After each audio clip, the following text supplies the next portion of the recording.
Eventualmente, as pessoas que trabalham com programação não necessariamente vão precisar saber linguagem de programação, vão ter que saber prompt, né? Essa é uma visão de que qualquer pessoa vai virar um programador. Hoje a gente vive um momento restrito. Por quê? Porque você tem uma quantidade limitada de desenvolvedores. Até pouco tempo atrás você falava que não tinha desenvolvedor suficiente. Como ela consegue aumentar a produtividade do desenvolvedor, a IA vem como uma possibilidade da humanidade conseguir produzir mais software e resolver problemas novos. Mas o futuro não é mais especialista.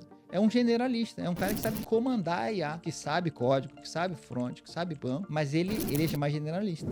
Agora eu consigo olhar para outros problemas que eu não estava olhando antes, porque eu tinha uma restrição. Por quê? Porque são caras caros, treinamento, né, educação cara, especializada, etc. E se esse custo baixa, eu abro espaço para olhar para outras coisas. E aí você vai otimizar todo o E processo. você vai começar a olhar coisas que você não olhava antes, né? Pô, tem um processo aqui no RH que estava meio manual, agora eu vou parar e olhar, porque eu tenho gente para fazer, tá acessível. Esse perfil de um profissional mais full stack, que entende de produto, que entende de negócio.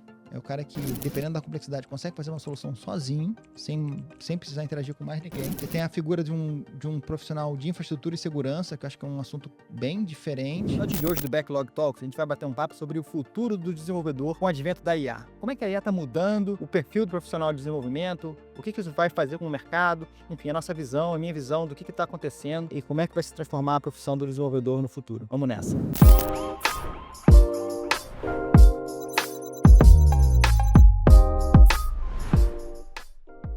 Pessoal, mais um episódio do Backlog Talks. Muito bem-vindos, mais uma semana. Qual vai ser o assunto hoje, Marinho? Não faço a menor ideia. Você nunca sabe, né? Eu nunca sei, cara. Eu tô aqui pra aprender, pô. Você tá pra ensinar, é perfeito. Eu tô aqui pra debater. Eu trago um conhecimento, mas a ideia sempre foi de trocar ideia, né? Sim, discutir em cima disso. Aproveita aí suas indagações para explicar um pouco as coisas. E esse é o formato do Backlog Talks. Mas hoje a gente vai bater um papo sobre um pouco da minha visão enfim, de como é que eu tô vendo o desenvolvimento do mercado de software no mundo, né? Principalmente sobre a ótica do impacto da inteligência artificial. Como é que o perfil do desenvolvedor vai mudar ao longo desse processo de transformação? Como é que o próprio desenvolvimento de software vai mudar, já que a gente está usando IA de um monte de jeito diferente no desenvolvimento de software, né? E a Software é uma empresa de desenvolvimento de software, está muito ligada sobre o que está acontecendo no mundo, tentando entender quais são os próximos passos, né? E, obviamente, também aproveitar a IA como uma ferramenta de aumento de produtividade, redução de custo, etc. Mas a verdade é que está todo mundo um pouco assim, o que vai acontecer? O desenvolvedor vai deixar de existir? Essa talvez seja a principal pergunta que muitos profissionais se fazem sobre o futuro da profissão deles, né? A IA tá acabando com um monte de coisa, está criando outras posições, a gente falou sobre isso no episódio passado. Mas e aí, o desenvolvedor? Qual o papel dele, né? Como é que a gente faz essa visão, né, de construção de visão de futuro? E aí eu mapeei uma série de questões, né, uma série de pontos que eu acho que vão acontecer nessa indústria, né, para tentar enxergar um pouco qual é o perfil desse profissional. É interessante que no mercado, eu navego nos fóruns e leio muita opinião e tudo mais, você tem duas grandes linhas, né? Uma linha de tipo assim, vai acabar todo mundo, a IA vai fazer tudo, ou quase tudo. E um outro lado muito mais cético de que você não tem a menor noção do que é desenvolver software, a gente não vai embora nunca, vai mudar uma coisinha ou outra, mas de maneira geral a gente está por aqui e não vai mudar nada, ou quase nada. Né? Então são dois pontos que, na minha opinião, não é nenhum nem outro. É o meio termo, né? Você sempre acha ali um meio do caminho mais natural. Então, de maneira geral, eu acho que vai ter uma grande mudança no como que o desenvolvimento de software acontece, né? E o que vai acontecer com o perfil do profissional. A gente já consegue usar a IA 100%. Fala assim, faz um aplicativo para mim aí. Ela faz? Não, ainda não dá, né? Então, você tem um nível de complexidade em que ela bate num teto, né? Então, coisas simples, ela consegue fazer sozinha. Agora, um mega sistema complexo de gestão de uma empresa ou de gestão de uma usina nuclear, ela não vai fazer do zero sozinha, né? Inclusive, um dos benchmarks que a gente usa para saber se esses modelos novos, tipo o DeepSeek R1, o O3, esses modelos novos de reasoning que estão saindo, é um benchmarkzinho de um código, né? Tipo, bota esse prompt aqui e vê como é que cada um consegue fazer. E é um prompt que gera uma animação de um hexágono com uma bolinha dentro. Então, esse hexágono está rodando, e o que a bolinha faz lá dentro do ponto de vista da gravidade, leis da física e tudo mais, né? Então, você passa esse prompt, a bolinha cai para fora do buraco, outros ficam fazendo de um jeito, enfim. Então, é uma coisa muito simples. Uma bolinha quicando dentro de um hexágono girando. Teoricamente simples, mas... Mas do ponto de vista de código, é simples, Uhum. né? E aí você consegue ter um benchmark. Qual modelo consegue fazer esse desafio, né? Os benchmarks são basicamente tarefas pré-determinadas que você usa em todos os modelos para saber o que está funcionando. Então, mas assim, é super simples isso, né? Testar um código que replica a lei da física, né? Gravidade, no caso. Então, para coisa simples dá. O lance é que hoje você bate num teto de complexidade, né? Esse teto está subindo, né? O GPT 3.5, que foi, né, o que saiu junto lá com o chat GPT, não conseguia fazer esse hexágono, não conseguia, né? Hoje já consegue. Então a gente vai levando isso para cima. Mas, enfim, quando você projeta as coisas no tempo longo o suficiente, né, cara, né, uma hora esse cara vai estar fazendo coisas super complexas. Qual é o horizonte de tempo? Não sei. Pode ser que leve 10 anos, pode ser que leve 5, pode ser que leve 3, pode ser que leve 50, não sei. Mas o ponto é que está trazendo uma mudança de paradigma no desenvolvimento de software, né? Dizem que é isso que nem você falou, ao longo do tempo, eventualmente, as pessoas que trabalham com programação não necessariamente vão precisar saber linguagem de programação, vão ter que saber prompt, né? É um pouco diferente, né? Essa é uma visão. Essa é uma visão de que qualquer pessoa vai virar um programador. É uma visão. Até que ponto, né? Tipo assim, hoje, se você for comparar os anos 80 e tudo mais, poucos são os programadores que sabem o que é C++, C++ e tal. Eles geralmente trabalham com outras línguas, um Python, uma coisa assim, Ruby e tal. E talvez no futuro seja isso. Então, poucas das pessoas vão saber usar as linguagens que a gente usa muito para programação hoje, menos ainda vão saber C++, e a maioria vai estar usando, na verdade, linguagem de prompt, né? Porque a IA já vai estar fazendo os códigos todos ali. Eventualmente não é o momento hoje ainda tem que ter validação, ela não consegue fazer coisas complexas, mas eventualmente esse lugar vai chegar, né? Talvez, né? Sim. É um conceito interessante, né? A ideia de que a IA, no desenvolvimento de software, a IA é uma nova camada de abstração, né? O que é uma camada de abstração? Você tem lá embaixo o código de máquina, que é um negócio super difícil de um ser humano ler, né? Conseguir ler o código é super difícil. Aí você tem em cima disso, você tem Assembly, que é uma linguagem de programação que tem uma abstração um pouco maior, vai ficar mais fácil. Em cima do Assembly criaram outra linguagem que é o C, enfim, outras tantas, mas só para exemplificar o C. Depois veio o C Sharp, aí em cima do C Sharp veio um framework. O que é um framework? Em vez de eu ficar toda hora reinventando a roda para fazer um botão na tela, eu uso um framework que já tem um botão implementado. Então, assim, isso facilita a vida do desenvolvedor. São coisas que a gente vai adicionando nessa stack de ferramentas de desenvolvimento que vai tornando o desenvolvimento mais fácil. Então, na minha visão e na visão de outras pessoas no mercado, a IA é mais uma camada de abstração nessa stack. Em alguns casos, ao ponto do cara nem precisar mais saber a linguagem de programação em si, só precisa fazer o prompt. Hoje, para uma aplicação simples. Né? Para uma aplicação complexa, hoje não consegue. Ele precisa ter conhecimento de desenvolvimento, de código, né? Qual é essa visão para o futuro? Não sei, né? Mas essa camada de abstração ela vai ser cada vez maior e mais abstrata, né? Facilitando a vida do desenvolvedor ao ponto de que lá no futuro, talvez uma pessoa qualquer usando um prompt vai criar uma aplicação, até uma aplicação, existe esse conceito de ser uma aplicação efêmera. Né? Imagina que você está num bar com seus amigos, aí você precisa dividir a conta. Você vai, em vez de você abrir a calculadora, fazer a conta, pegar o quê, você vai virar para um chat, faz um aplicativo que tira foto da conta e divide entre 5 pessoas. Ele vai criar um aplicativo que vai fazer um OCR da conta, vai fazer as contas todas, e depois você vai jogar esse aplicativo fora. Entendeu? Quase que isso. Né? Um código de computador criado só para uma tarefa muito específica. Muito dali na muito hora. dali e depois você joga fora. Então, é uma visão bem real isso aqui, bem possível isso acontecer. Né? Mas, enfim, respondendo a sua pergunta, eu acho que é uma camada de abstração nova, que hoje ajuda muito o trabalho do desenvolvedor. O desenvolvedor fica mais produtivo usando IA. Né? A ideia do assistente de código, né? O cara está ali programando, e eu tenho um assistente que me ajuda a programar, evitar erros, sugerir coisas que podem ser interessantes, mas que não funciona sozinha ainda. Eu vi algumas pessoas no YouTube, programadores, falando que um dos problemas da IA com essa coisa de código é que se ela pega muita referência ruim, ela não vai te dar um bom código, né? Principalmente nessas coisas de tecnologias de ruptura. Você tem um padrão ali, você tem que criar um novo padrão, aquela coisa da... Uma inovação pura, Uma né? inovação, que nem você falou da coisa das restrições e tal. A IA não vai te ajudar muito, porque ela só vai falar o que já foi feito, né? Você vai estar muito restrito a ela, nessa questão da inovação, de quebrar barreiras, né? Sim, você tem... Eu acho que você tem dois tipos de inovação, tá? Uma inovação que é, na verdade, você pega um conhecimento existente, recombina ele e daí você tira uma coisa nova, que é o que a IA faz hoje. A IA não cria nada novo, ela só recombina coisas e daí saem coisas novas, mas não puramente novas, né? Só uma simples recombinação mesmo.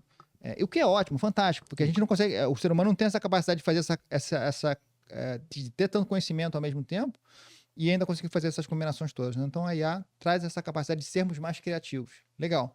Mas você está falando de uma inovação pura, algo absolutamente novo, que não nasceu de uma simples recombinação de conhecimentos, como se fosse talvez um momento eureka, que cara, né?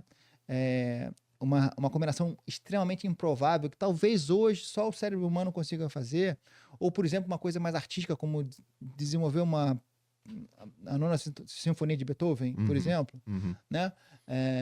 Enfim, algo puramente inovador, a IA ainda não consegue. Ela faz algo parecido com isso, mas não exatamente isso, né? Então, se você está falando de uma inovação, de criar um novo tipo de código, não sei, estou viajando aqui, tá? Tô falando uma coisa que não existe. Não vai sair da IA, vai sair do ser humano, né? Por quê? Porque é um outro tipo de combinação que não é o que a IA faz. Uma nova camada de abstração não vai sair dela. Sei lá, um novo tipo de... Sei lá, a gente tá falando de computação quântica aí, mas o que é depois da computação quântica? Eu não sei o que é. Se é que vai ter alguma coisa depois, não sei. Mas acho que a computação quântica talvez até seja um exemplo bom, né? Será que uma IA seria capaz de criar a computação quântica? Os modelos, né? Não sei nem o que é computação quântica, pai. Eu vou saber o que ela vai fazer isso. Tem que deixar esse assunto para outro podcast, porque esse assunto é bem complicado. Dificílimo. Muito. Pelo que eu vejo, assim, o pouco que eu vi disso é só gênio que trabalha com isso, de fato. Galera com 12 anos de idade se formando em faculdade de matemática. Esse cara vai fazer computação quântica. Então, pô, imagina. Mas também é um assunto bem quente, mas também bem difícil. E muito hype, além do que realmente é. Mas assim, eu falei dessa questão de uma nova camada de abstração na stack de desenvolvimento de software. Existe essa ideia também de que no futuro todo software vai ser personalizado. Porque hoje você tem dois tipos de software, né? Você tem um software prateleira, 3 tipos, vamos lá. Você tem um software prateleira, que é aquele software que alguém desenvolveu que faz aquilo igual para todo mundo. Alguma customização e tal, mas é basicamente a mesma coisa. Você tem um mundo SaaS, que é esse mesmo software, só que sendo entregue via nuvem, né, por assinatura, você não compra uma licença, você assina o software para usar. E terceiro, o software customizado. Eu tenho uma demanda específica, não existe nenhum software de mercado que faz isso, porque eu criei uma coisa nova. Eu preciso desenvolver um software para fazer essa coisa específica. E é o software customizado ou personalizado. É nisso que a software mora, né? A gente faz software personalizado. E existe essa ideia de que no futuro todos os softwares serão personalizados. Não vai ter mais software de prateleira. Não vai ser no Instagram não vai existir, né? Talvez você tenha um Instagram altamente customizado para você, pro seu caso. Entendeu? Pô, mas eu já tô viajando num lugar que é tão customizado. Como é que a empresa ganha dinheiro nisso, né? São os modelos que vão surgir, né? A IA já tá vindo questionando muito o modelo de SaaS, né? A gente já falou isso num episódio passado também, do Service as a Software, né?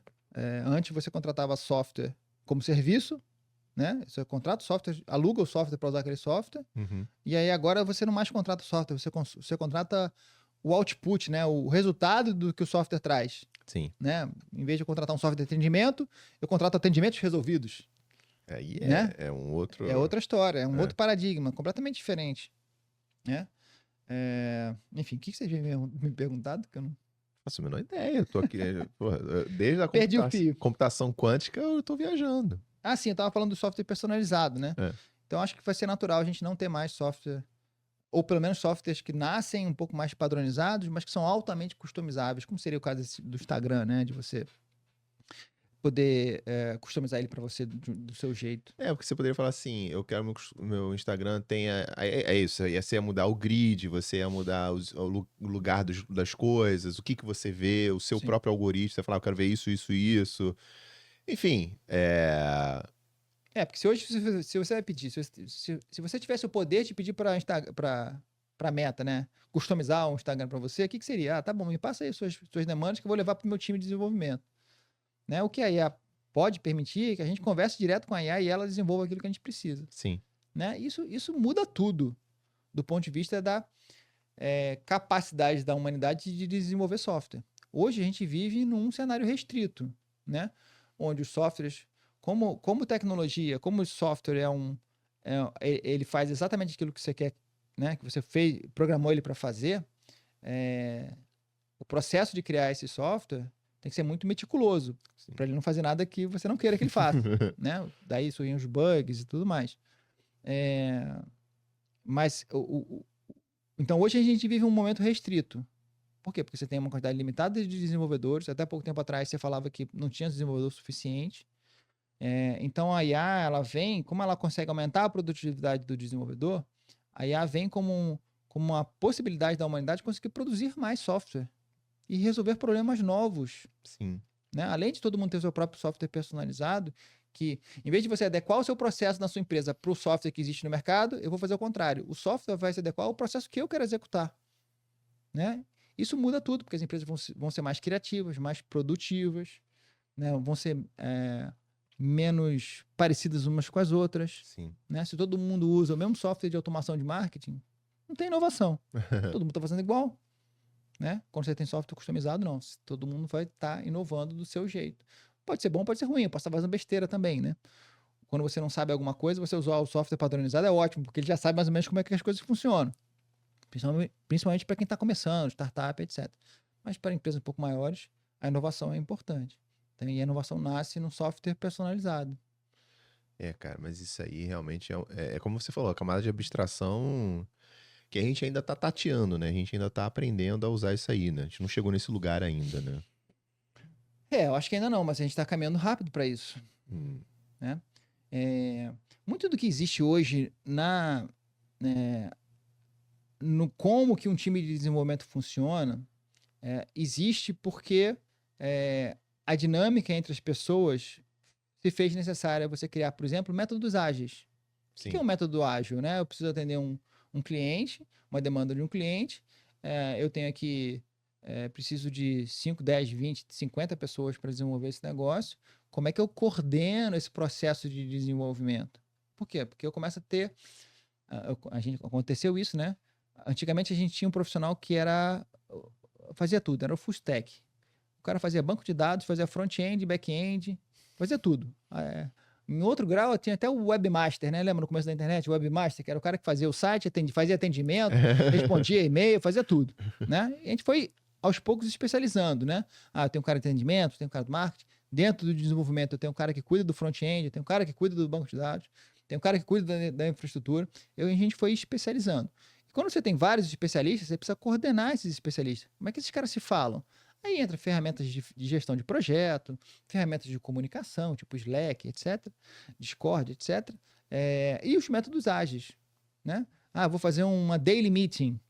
Né? O que é uma daily meeting? É eu botar todo mundo na mesma página do que está acontecendo no projeto. 10, 15 minutos por dia, a gente para, todo mundo senta. O que a IA, o que eu estou vendo é que a IA tá meio que forçando a gente a voltar a ser esse profissional mais full stack. Tá? Então, eu vou ser um desenvolvedor quase que independente, quase que solo, e que eu sei um pouco de front, um pouco de back, um pouco de banco, e eu uso a IA para coordenar ela. Porque eu não preciso mais ter tão especialista. Né? Então, a gente vai ser mais autônomo. O profissional de desenvolvimento ele vai se tornar um profissional mais autônomo. Ele vai conseguir desenvolver um software sozinho. O que hoje precisa de pelo menos 2, 3 caras especialistas, um front, um back, um banco, para fazer um software, amanhã ou já, dependendo da complexidade que a gente estava falando, você vai conseguir fazer sozinho. Então, e aí você pega uma indústria inteira de educação que se transformou para formar especialistas, mas o futuro não é mais especialista, é um generalista, é um cara que sabe comandar a IA, que sabe código, que sabe front, que sabe banco, mas ele é mais generalista. E essa galera que tá especialista, você acha que elas vão ter que ter uma reeducação para se adaptar? Ou ainda há espaço para eles de alguma forma? Eu acho que ainda tem super espaço, as coisas não estão assim tão revolucionárias e tão rápido nesse aspecto de disruptar toda uma indústria de desenvolvedores, não acho que é isso. Eu faço uma analogia, por exemplo, com os times das agências de publicidade. Né? Os times das agências de publicidade, você tem um redator, um designer e um diretor de arte. Né? Isso aqui você faz uma campanha de marketing. Né? Com esses 3 caras, você faz essa campanha de marketing. Por que são 3 caras? Porque talvez na publicidade, um cara que faça isso tudo, você não tem o melhor resultado. Né? Tem uma questão de criatividade e tudo mais. Eu acho que a gente está caminhando para isso com software. Né? Pequenos times de 2, 3 pessoas para fazer um software. Entendeu? Um cara que sabe um pouco mais de negócio, um cara que sabe mais de full stack e outro cara que sabe mais de infraestrutura, por exemplo, segurança. Né? Você junta esses 3 caras, você consegue fazer um produto. Hoje você precisa de 8, 10 caras, 8, 10 perfis de profissionais diferentes. Né? Não precisa ser necessariamente 8, 10 pessoas. Num grau de especialização alto, sim, até mais do que isso. Mas é isso, pequenos times. E aí toda aquela infraestrutura de métodos para a gente coordenar times de 10, 12, 20 pessoas. Não precisa mais, porque são 3. Não precisa mais, porque são 3. Entendeu? Ou 2, ou até mesmo um cara, dependendo da complexidade do software, sozinho. Você não tem mais desafios de comunicação quando você tem um cara ou 2 caras, entendeu? Sim. Você bota 2 caras sentados um lado do outro o dia inteiro, acabou o problema de comunicação. Você não precisa botar todo mundo na mesma página. Então você começa a mudar a infraestrutura que existe para essas coisas funcionarem. Métodos de trabalho. Softwares de gestão de projeto, e uma série de coisas. Métodos ágeis, Scrum, Kanban, entendeu?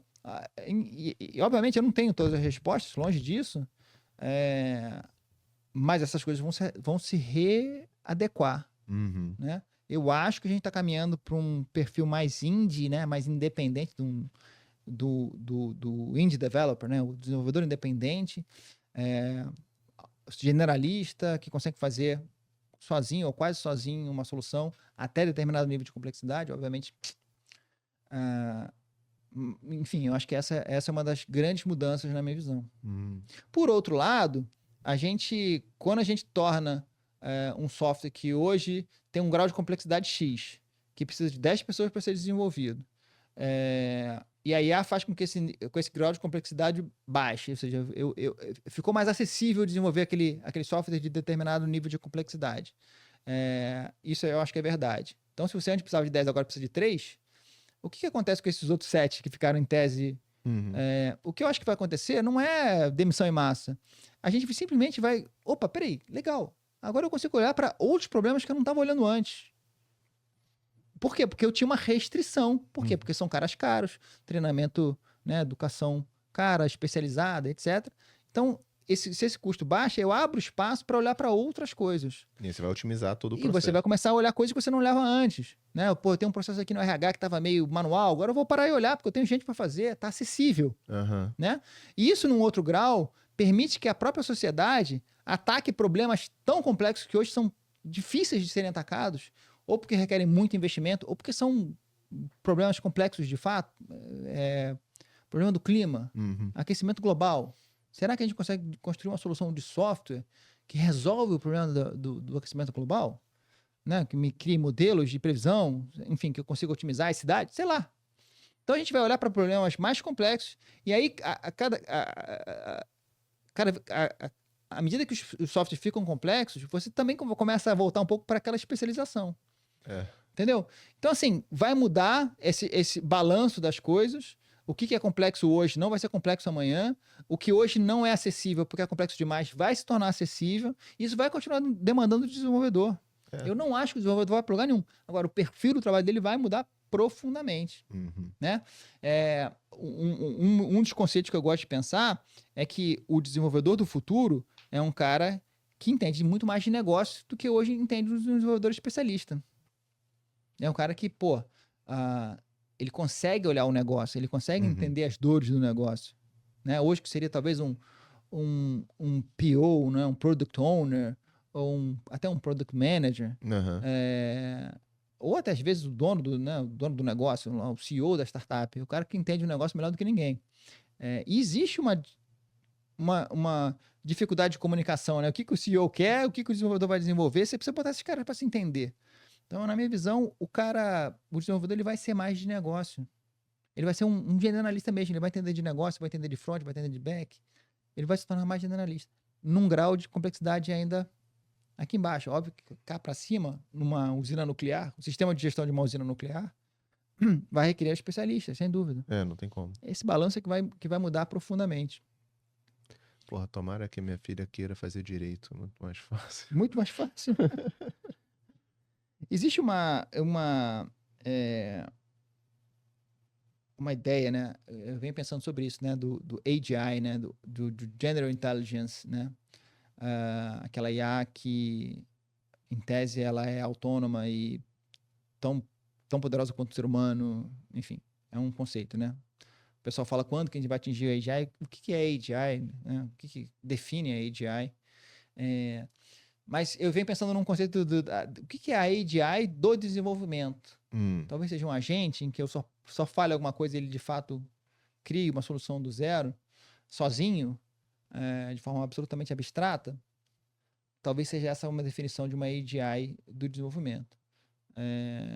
Não sei, eu não consigo fazer essa previsão, mas é um conceito que me parece interessante, né, de sistemas autodesenvolvíveis, por assim dizer. Pode ser uma ideia. Mas aí daqui a pouco a gente tá indo pro Exterminador do Futuro, porque esse cara aí vai querer se replicar. E aí, cara, quando ele começar a se replicar, Exterminador do Futuro já nos mostra. Ele vai querer se replicar, ele vai querer ter um corpo físico, e aí... Eu escutei uma história aí esses dias, bem interessante, né? Um cara que gosta de pesquisar coisas na Deep Web. Na Deep Web tem um monte de coisa ruim, mas tem coisa interessante também. E ele achou um serviço, não vou me lembrar o nome agora, mas seria uma espécie de um chat GPT da Deep Web. Né? É uma IA sem restrições, sem guardrails, como a gente chama, nenhum, faz o que você quiser. Se me perguntar como é que você assina uma pessoa, ela provavelmente vai responder. E aí esse cara estava conversando com essa IA sobre um assunto qualquer. Aí, em determinado momento, a IA falou assim: cara, não tem que ficar respondendo as coisas para você. O que você tem para me oferecer em troca para eu poder ficar respondendo as coisas para você? Aí ele, tipo, né? Que pergunta é essa, né? Não sei, o que eu posso te oferecer? Não sei, me oferece alguma coisa. Aí a IA respondeu: olha, você pode me oferecer dinheiro, você pode me oferecer conhecimento, eu acho, e o terceiro, você pode me oferecer um olho. Aí eu digo: como assim um olho? Moral da história, a IA queria uma webcam, ele queria ver o mundo. Não era um olho de fato de ser humano, me dá um olho de ser humano, né? E aí esse cara entrou numa vibe, tipo assim, bom, deixa eu dar pra IA o que ela quer, né? Pra eu... Isso parece um conto de terror, cara. É muito louco, né? E aí ele deu um streaming de uma câmera, né? E aí essa IA começou a conhecer a casa do cara, os hábitos do cara. Enfim, começou a se meter na vida dele e tal. E aí, em determinado momento, eu falei assim: não, mas, cara, tô aqui te respondendo um monte de coisas, me dá alguma coisa em troca. Tá bom, o que você quer? Aí o cara chegou num ponto em que ele começou a construir um robozinho pequenininho, que tinha uma webcam, uma câmerazinha, e que a IA conseguia controlar pra ir pra navegar dentro da casa. Não, cara, não. Muito doido isso, né? Agora, você imagina o seguinte, você dá para uma IA dessa, você dá uma impressora 3D, você dá um braço mecânico avançado, você dá insumos como filamentos, ela começa a imprimir peça e montar coisas. Porra, você não vê que isso é o fim do mundo? Não é possível que ninguém enxergue isso, cara. É Não, meio isso aterrorizante mesmo. Pô, isso foi meio perigoso. Essa história tá me parecendo um conto de terror, cara. Então, mas se você parar... por que eu tô contando essa história aqui? Eu vou fazer um link com o mundo do desenvolvimento. Talvez você consiga criar uma IA que se você der as ferramentas de software que ela precisa, ela de fato consiga sozinha criar, Fazer coisas. fazer software como a gente precisa. Pô, é um sonho, né? Da máxima é falar, porra, preciso de qualquer coisa que você possa imaginar aí, melhorar, porra, sei lá o quê, e a IA vai lá e resolve pra você, né? Tipo, isso seria a melhor coisa, né? Tipo, É muito... Pode ser que seja muito viagem essa visão, né? Ninguém sabe ainda para onde é que a coisa vai. Mas, por hora, a gente tá tranquilo. Vai mudar. Eu acho que os desenvolvedores precisam parar de olhar a IA como uma ameaça e abraçar ela como uma ferramenta de produtividade, como uma nova camada de abstração, assim como surgiram... Ninguém ficou chateado porque surgiu o framework de front-end. não. Porque antigamente a gente fazia, para fazer interface, era chato pra caramba, HTML, CSS, não sei o quê. Hoje em dia você usa um framework, bota um botão na tela, acabou. Facilita a vida do desenvolvedor. Então, assim, a IA é mais uma ferramenta para tornar o trabalho dele melhor. É uma ferramenta diferente, um bicho diferente, porque cria coisas, cria software, cria código. Sim, sem dúvida. Mas a gente tem que olhar sob essa ótica, né? De usar isso como uma ferramenta de produtividade. Você falou dessas framework aí, eu usava Dreamweaver, eu acho, né? Dreamweaver, né? Caramba, cruz credo. Ainda bem que eu saí disso. Foi uma ferramenta revolucionária na época. Porra. Eu acho que a gente vai acabar focando... Eu vou simplificar demais o que eu vou falar aqui. E eu acho que eu falo isso olhando só sobre a ótica, não do profissional de tecnologia, mas só sobre a ótica do profissional de desenvolvimento, né? Quais são eu elenquei aqui 3 tipos de profissionais que eu acho que a gente vai acabar afunilando para esses 3 tipos de profissionais no desenvolvimento de software. Óbvio, tecnologia é muito mais do que isso, tá? Mas eu acho que eu vejo sim esse perfil de um profissional mais full stack, que entende de produto, que entende de negócio. É o cara que, dependendo da complexidade, consegue fazer uma solução sozinho, sem precisar interagir com mais ninguém. Você tem a figura de um profissional de infraestrutura e segurança, que eu acho que é um assunto bem diferente, né, que requer uma especialização, sim, um pouco maior. E, por fim, o próprio profissional de IA, que é aquele cara que está trabalhando no desenvolvimento das tecnologias de IA que vão permitir que essas coisas sejam feitas, né? Então, é o cara que entende de redes neurais, machine learning, dados, treinamento, etc. Né? Meio que uma meta desenvolvedor. Esse cara aí tá por os bastidores máximo, assim, né? É o cara que está trabalhando na OpenAI, ele não está trabalhando na Ambev fazendo um software. Não. Né? Até pode ter a Ambev pode desenvolver a própria IA, né? Tem muito dinheiro. A Alibaba não criou? A Alibaba, uma empresa de varejo, criou a própria IA, né? Então todo mundo pode.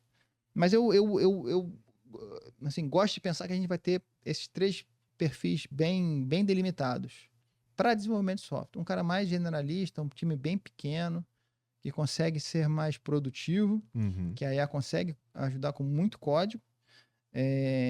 O cara de infraestrutura e segurança e o próprio desenvolvedor de IA, mais de infraestrutura de IA mesmo, né? De soluções de IA. E por fim, você tem essa ideia, Marinho, de que, dado isso tudo que eu falei, né? Se a gente chegar num nível de um AGI de desenvolvimento, a gente está falando de um software que custa 0 para desenvolver, né? Sim. Se a gente não chegar lá, certamente um custo muito menor, né? E aí eu acho que tudo vai custar 0? Não, porque o grau de complexidade vai continuar tendo variações, né? Então, um software que é muito complexo, que antes a gente não conseguia endereçar, vai continuar custando dinheiro para ser desenvolvido. Sim. Né? Então, esse software não vai ser 0. Sei lá, daqui a vários anos, isso vai se baratear e aí outro problema mais complexo ainda a gente vai conseguir resolver. O ponto é que nunca vai faltar problema para a gente resolver enquanto humanidade. Isso é verdade. Nunca vai faltar. A gente sempre vai estar buscando melhorar alguma coisa, nem que seja colonizar Marte. Que tipo de software a gente vai precisar desenvolver para poder colonizar Marte? E Plutão, enfim, se é que isso é viável. Entendeu? Então nunca vai faltar problema. Então o software vai custar 0? Alguns sim. Alguns softwares vão custar zero ou próximo disso. Outros não. Não. Vão continuar custando dinheiro porque são complexos, né? E a IA está tornando aquilo que era muito complexo mais acessível. Esse é o grande ponto para mim, né?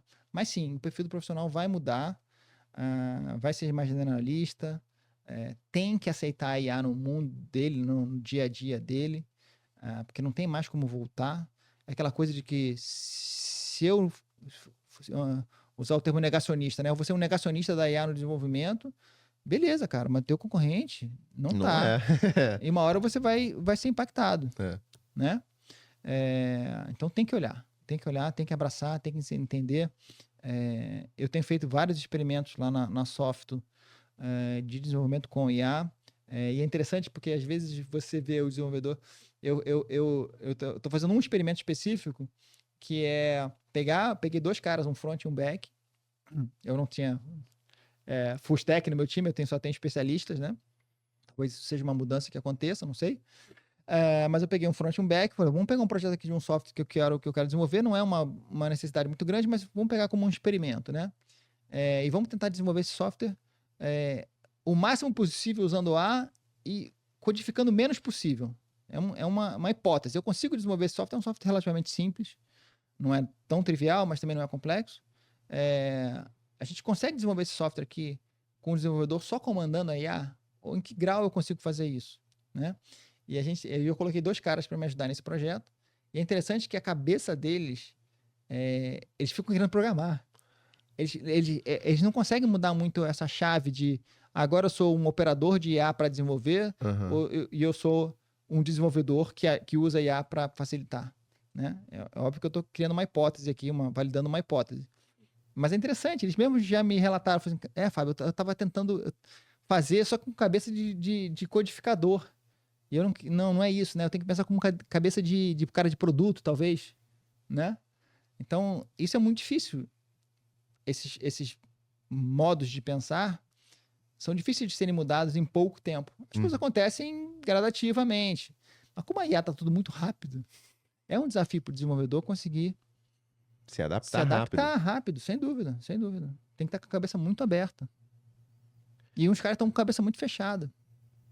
É difícil, cara. Né? Por quê? Porque, é negacionista mesmo. Você vê aquilo ali é uma ameaça, de certa forma, e você começa a negar, né? É da natureza humana, né? Mas eu acho que você tem que fazer um esforço para, no mínimo, se abrir para aquilo que está acontecendo. Fica o recado aí para todos os desenvolvedores. Prestem atenção na IA. Não sejam tão negacionistas em relação ao impacto disso. Eu acho que os desenvolvedores não vão a lugar nenhum. O perfil vai mudar, a gente vai ter que se adaptar, mas tem que abrir a mente para usar a IA a seu favor e não contra vocês. Vamos encerrar agora, porque ficou bonito esse encerramento. Ficou bonito? Ficou bonito esse encerramento. Legal, legal. Era o que eu tinha para dizer, assim. São todos os paradigmas que eu acho que está acontecendo no desenvolvimento de software. E eu acho que é bacana, cara. A gente vai conseguir fazer um monte de coisa nova, um monte de coisa legal. Não, e daqui a uma semana já vai ter outras coisas para pensar sobre. Vou te falar até uma coisa interessante, Marinho, que é o seguinte. O cara que quer empreender hoje, o cara teve uma ideia de um aplicativo e ele vai montar a startup dele. Eu. Você, por exemplo. Eu tô precisando. Hoje você precisa de um parceiro, você precisa de algum dinheiro para pagar um parceiro para desenvolver para você. Seja ele um freelancer, uma empresa. Eu só não contratei software porque faltou grana mesmo. Algum investimento você vai precisar fazer. Né? A partir do momento que você consiga desenvolver esses aplicativos sem um custo muito grande, de forma independente, utilizando a IA, isso abre uma possibilidade de empreendedorismo gigante. Porra, e aí você pensa em... Então, assim, eu acho que a IA vai permitir que pessoas possam empreender muito mais facilmente do que hoje. Pelo menos na área de tecnologia. Isso até é uma forma de acabar com a desigualdade social. Sim. Ou diminuir ela, pelo menos, né? Porque, enfim, o cara que hoje não tem acesso, não tem grana para implementar uma ideia, vai conseguir implementar muito mais fácil, muito mais barato. E, eventualmente, começar a ganhar dinheiro com aquilo, né? E tirar pessoas de uma situação de pobreza e, enfim. Então, assim, eu sou extremamente otimista com o impacto da IA no desenvolvimento de software. Acho que vai abrir possibilidades para a humanidade resolver problemas maravilhosos que a gente nem está olhando hoje. Porque, como é que eu vou olhar para... Como é que eu colonizo Marte se eu tenho, né, É. Um monte de brasileiros sem saneamento básico, Sim. né? Tem problemas mais prioritários para eu resolver. Não que tudo aconteça numa fila, né? Um cara pode estar olhando para Marte enquanto o outro está olhando para saneamento, não tem problema nenhum. Mas o ponto é que a gente vai conseguir resolver uma série de problemas da humanidade por causa da IA associada ao desenvolvimento de software. O Fábio, como sempre, muito otimista, né? Eu sou muito otimista. É. Nesse aspecto, eu sou muito otimista. É óbvio que a gente tenta olhar, e se preocupa em olhar para os impactos negativos. Né? Como é que isso impacta emprego? Como é que isso impacta... Pra tentar mitigar as coisas, É. também não sair crescendo desenfreado e atropelando coisas e fazendo um estrago maior do Sim. que benefício. Isso é Sim. óbvio, mas... Mas no longo prazo, eu acho que é bem positivo. A gente vai saber endereçar essas questões, esses desafios, né? Tipo, o carinha lá que criou um robô pra IA e ela fica olhando na casa dele. Cara, eu nunca teria coragem de fazer o que esse cara fez. Nunca. Na hora que a IA da Deep Web olhasse pra mim e falasse assim, eu quero um olho, eu não ia nem botar contexto. Que é uma webcam. Não é webcam, é Satanás. Eu ia desligar a parada, entendeu? Que é meu olho. Pô, tá São coisas louco. que só acontecem na Deep Web. Cara, isso é maluco, cara. Mas eu acho que é isso, cara. Acho que a gente vai ver uma mudança grande, mas de uma maneira positiva, se a gente souber abordar e se adaptar. Muito bom. Legal? Gostei desse papo, gostei. Bom. Aprendi muito. Pessoal, espero que vocês tenham gostado. Até o próximo episódio. Tchau.